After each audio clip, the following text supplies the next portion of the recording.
চিন্তা যাওয়ার পূর্বে এই দোয়া পড়িতে হয়, আল্লাহুম্মা ইন্নী আউযু বিকা মিনাল খুবুসি ওয়াল খাবাইস।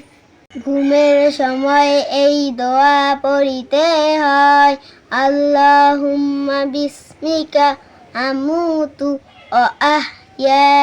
ঘুম হইতে উঠিবার সময় এই দোয়া পড়িতে হয়, আলহামদুলিল্লাহিল্লাযী আহইয়ানা বা'দামা আমাতানা ওয়া ইলাইহিন নুশুর।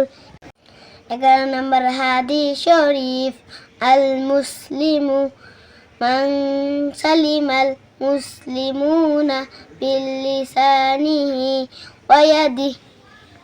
11 নম্বর হাদিস শরীফের অর্থ, খাঁটি মুসলমান ওই ব্যক্তি যার হাত ও মুখ হইতে অপর মুসলমান নিরাপদ থাকে।